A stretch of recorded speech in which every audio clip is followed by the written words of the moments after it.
This is about how to see through people, but not the way movies show you. In 1985, a CIA worker named Sharon Scranage gave away secret documents to a foreign spy. He didn't threaten her. He didn't pay her.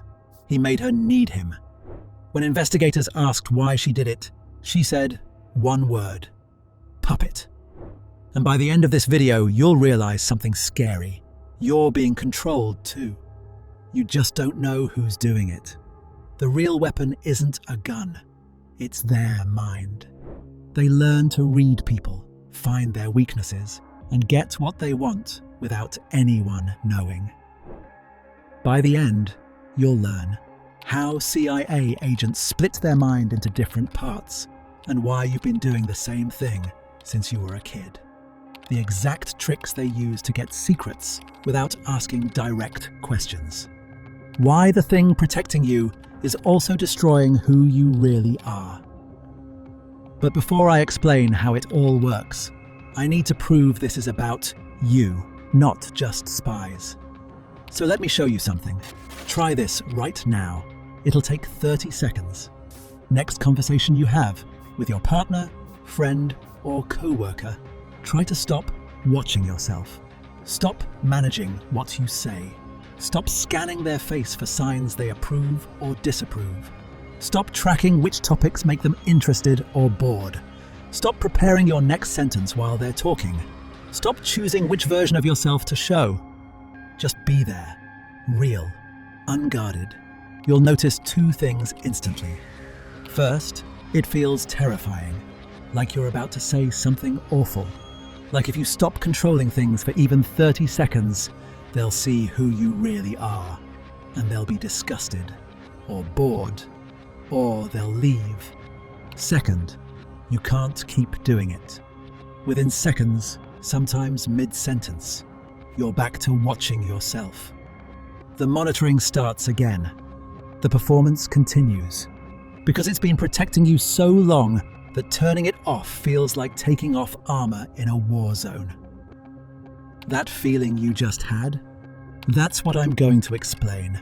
Now, let me show you where this came from. Sharon Scranage worked for the CIA, Ghana, 1980s, recently divorced, alone, broken. A spy from Ghana spotted her vulnerability. He didn't threaten or pay her. He made her fall for him, loving one day, cold the next. He became the only person who made her feel valuable. She gave him classified documents, not to betray America, but because saying no meant losing the only thing that made her feel worth something. When caught, she said, "I felt like a puppet." The CIA learned one rule from this. Before you can control someone's actions, you first control what they need to believe about themselves, not what they think. What they need to think. How they see themselves. The story they tell themselves to feel okay. Once you control that, you don't give orders. You just change the situation until doing what you want feels like their own idea. And it starts by splitting your own mind first. Before a CIA agent can read other people, they first go through mind rewiring. The training at the farm, that's Camp Peary in Virginia, isn't about guns or languages. It's brain reprogramming, changing how you think and feel. They teach something called split awareness, cutting your mind into 5 separate parts that don't talk to each other. Part 1, your mission, cold, no feelings allowed. Part 2, your fake identity. And this is important. It's not just acting. It's creating a completely real alternate version of yourself with fake memories, feelings, habits, and history. Part 3, your actual beliefs and morals, locked away during missions. Part 4, your real emotions, fear, attraction, disgust, anger.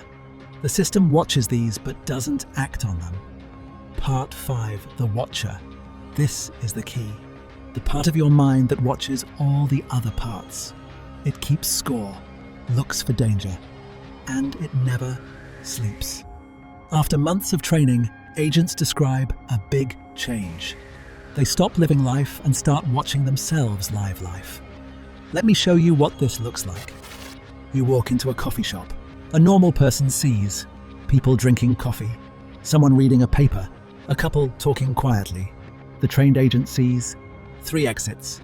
2 are blocked by columns. The guy at the table 4 touched his ear twice in 3 minutes. Same move as the guy outside the subway 14 minutes ago.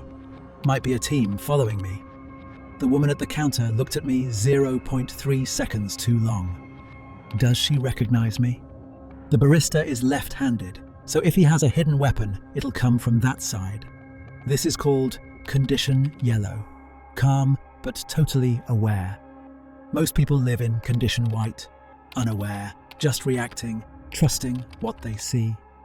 The CIA agent never leaves yellow. Not at parties, not during sex, not even when sleeping, because once the watcher turns on, it doesn't turn off. And here's what you need to understand. You think this sounds crazy, like paranoia. It's not. It's predator thinking, and you've been learning it your whole life. But before I show you that, you need to know what the watcher is looking for. The CIA teaches agents Dark Tetrad reading, quickly judging people on 4 personality types. And before you think, that's not me, understand, these aren't just spy traits. Everyone has these buttons you can push. Narcissism, thinking you're special, needing constant praise, not caring about others' feelings.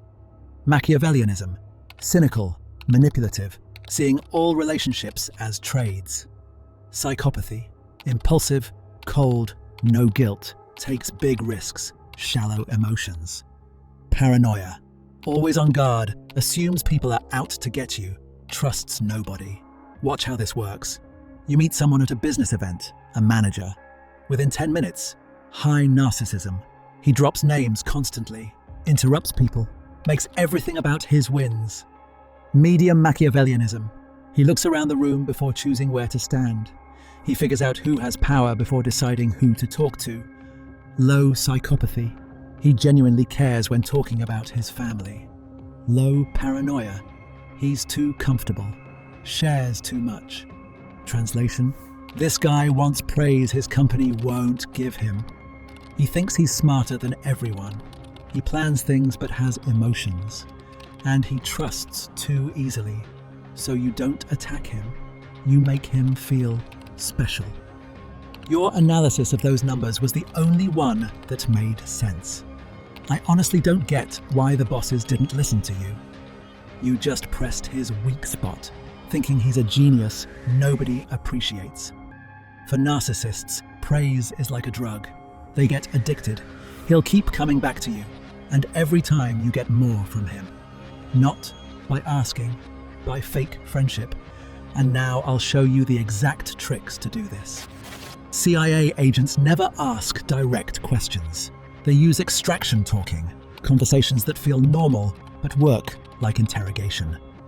Here are the 3 most powerful techniques. Trick 1. Say something wrong. You say a wrong fact. Their need to correct you beats their security training. I heard your X-50 missile program is failing. Range is like barely 500 kilometers. That's totally wrong. We've had multiple tests over 1,200 kilometers. You didn't ask for secret range numbers. They gave it freely, because correcting you made them feel smart. You used their ego against them. Trick 2. Play dumb. Act confused to trigger their teaching instinct. I have no idea how you handle logistics that big. Seems impossible. It's actually simpler than you think. We use a hub and spoke system with regional backup. Now you know their whole operation. They wanted to explain because teaching made them feel important. Trick 3. Trade secrets.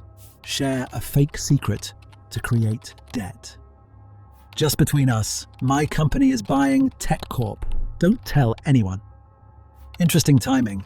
We're actually selling off that whole sector next quarter. You gave fake information to get real information back. The psychology. People feel they owe you when you share first. Here's the principle behind all of this. People don't feel manipulated when you make them feel understood. You never asked for secrets. You created an emotional space where giving secrets felt like making a friend. And before you think, "I'd never fall for this," let me show you something uncomfortable. Because you already do this exact same thing. When you were a kid, you learned that some emotions got you love and safety, and others got you punished or ignored. So you started watching which feelings were okay to show. You built a good version of yourself that people would love, and you hid the real one. That's part 2, fake identity, and part 5, the Watcher. You learned to split yourself before you even learned math. In school, you figured out that some answers got rewarded even if they weren't what you really thought. So you stopped asking, "What do I actually believe?" and started asking, "What answer gets me the grade?" That's spy thinking. At work, you learned to read the room, to notice tiny changes in your boss's voice before you speak, to change how you talk based on their mood. The CIA calls this finding the baseline and spotting changes. You call it being professional or emotional intelligence. But it's the exact same thing. You're constantly scanning for threats and changing your behavior based on who has power. In relationships, you learn to sense what your partner needs to hear before they say it, to hide complaints, to act patient when you're angry, to say, "I'm fine," when you're falling apart. You call this compromise or being mature. The CIA calls it operational security, protecting the mission, being loved, not left, by controlling information and managing what they think of you. And all of it needs the Watcher, the part of your mind that watches you, grades your performance, always asking, "Is this working? Am I safe? What does this person need me to be?" You never joined the CIA. You never went to spy school, but you learned the same brain system through thousands of small rejections and lessons on how to survive. Because every human system, family, school, work, relationships, rewards people who can read power and change themselves, and punishes people who can't. The CIA didn't create this psychology. They just made it official and gave it a secret clearance level, and this is where things start breaking down. The Watcher is supposed to keep you safe, but the more you use it, the less of the real you is left. You're in a moment of real happiness, sunset, laughter, deep connection. And immediately the Watcher turns on. You notice yourself smiling. You mentally catalogue the details. You think, "This is happiness. I should remember this." And the moment dies, because you weren't living in it. You were watching it like a camera in your own head. Once you've spent years watching your reactions instead of having them, acting out emotions instead of feeling them, choosing beliefs because they work instead of because they're true, you lose the ability to tell the difference between the act and the real you. You don't know what you believe anymore, only what's safe to say. One former CIA officer said it perfectly. "I got really good at becoming whatever people needed. I could read someone in minutes and change everything about myself, my words, my jokes, my values, to make instant connection. It worked incredibly well. And then one day I realized I had no idea who I was when nobody was watching. The mask had replaced the face." And here's the really disturbing part. Most people never worked for the CIA. They never signed spy contracts or went undercover.